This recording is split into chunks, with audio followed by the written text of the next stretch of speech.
5 তারিখের ঘটনার পরে কিন্তু আমার কাছেই প্রথম অফার আসছিল যে আপনাকে একটা ভারত মানে বিশাল অবিসংবাদিত নেতা হিসেবে আমরা গড়ে তুলবো, আপনি সামনে থাকবেন। শুধু যারা অফার দিয়েছিল এই কথাটা আমি নাইবা বললাম, কারণ এটা নিয়ে অনেক ব্যাপার স্যাপার আছে। আমি কিন্তু তার ডিনাই করেছি। কেন করেছি? যে আমি নিজে মূলত হচ্ছে আমার সম্প্রদায়কে নিয়েই আমি সংগঠন করি। তা আমার সম্প্রদায়ের মানুষের চোখের জল কিংবা রক্তের উপর দিয়ে আমি তো নেতা হতে চাই না, আমি এটা বলেছি, আমি সরাসরি না করে দিয়েছি। পরবর্তীকালে তারা বেছে নিয়েছে ইসকনের যে উনি তো ইসকনের না, উনি 2023 সাল থেকে ইসকন থেকে বহিষ্কৃত, এবং তার বিরুদ্ধে ইন্টারন্যাশনাল চাইল্ড প্রোটেকশন যে টিম তাকে বহিষ্কার করেছে অনৈতিক কর্মকাণ্ডের বিষয় নিয়ে। সেটা নিয়ে সবাই জানে প্রত্যেকে, এবং ইসকনের মন্দির থেকে তাকে বহিষ্কার করা, ইসকন মন্দিরে এসে থাকতেও পারবে না এরকম। কিন্তু ওইখানে নওফেল সাহেব, আপনারা জানেন যে আওয়ামী লীগের এক নেতা, এবং আজম ও নাসির, ওনারা দুইজন হচ্ছে পুণ্ডরিক আশ্রম নামে একটা আশ্রমে সেখানে শেল্টার দিয়ে, ওনার এবং আরেকটা লীলারাজ ব্রহ্মচারী দুইজনকে সহ আর কয়েকজনকে একটা টিম মিলে ওখানেই তাকে আশ্রয় দিয়েছে, এবং সেখানেই তারাই পেট্রোনাইজ করে তাকে রেখেছে। এবং যখন তাকে বহিষ্কার করে এই চিন্ময় কৃষ্ণ কিন্তু ইসকনের বিরুদ্ধে মামলাও করেছে সেই সময়।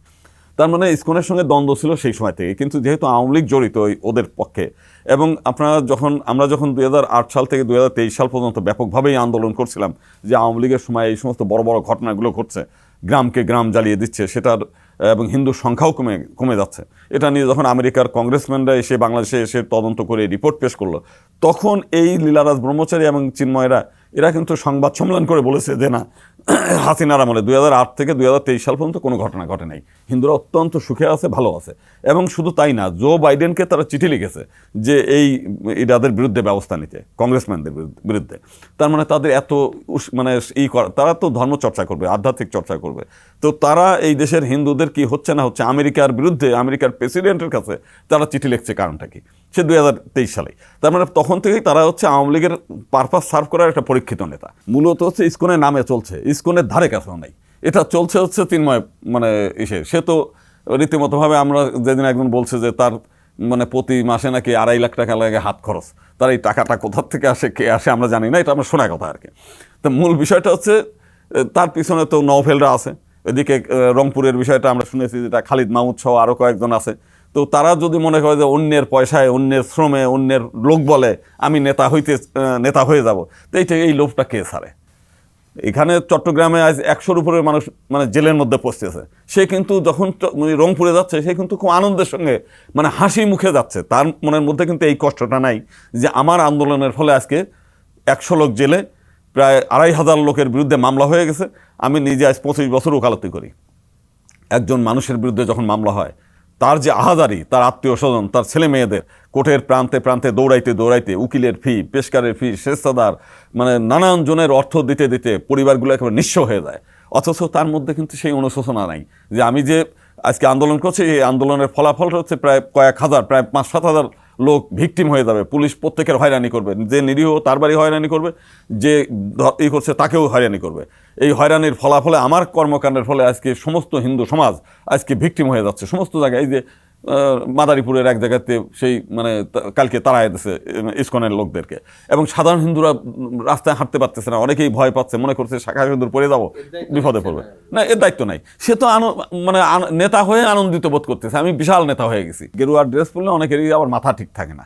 আপনার এইখানে দেখেন আজকে ভারত এনার বিরুদ্ধে বলতেছে, মানে পক্ষে বলতেছে, কিন্তু ভারত কিন্তু রাম রহিমকে ঠিকই বিতাড়িত করেছে। ভারত কিন্তু নিত্যানন্দ নামে একজন সন্ন্যাসী, যে হচ্ছে আমেরিকায় যে একটা নিজেই হিন্দু ল্যান্ড মানে হিন্দু রাষ্ট্র ঘোষণা করে ফেলছে, সেও ধর্ষণের আসামি।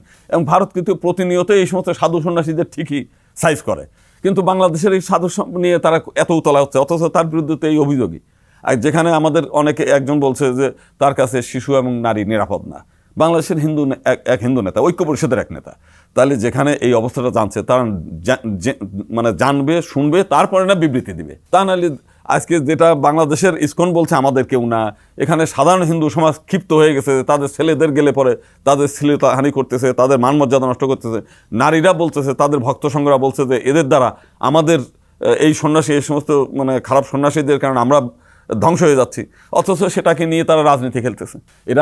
এরা এত চতুর যে নিজেদের দায়ভারটা ইসকনের ঘাড়ে চাপিয়ে দিচ্ছে। অথচ আজকে উচিত ছিল যে সমস্ত জায়গাতেই মিছিল মিটিংয়ে সনাতনী জাগরণ মঞ্চ যেটা, তাদের নেতাদেরকে ধরা, তাদের নেতাদের জিজ্ঞাসাবাদের আওতায় আনা।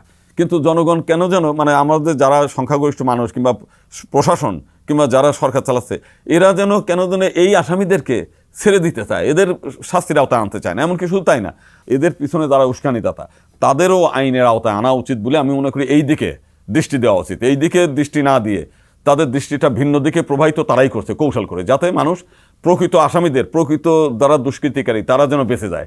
এই মানুষের দৃষ্টি যেন ইস্কন ইস্কন নিয়ে ভাবে, এটাও কিন্তু তাদের কৌশল।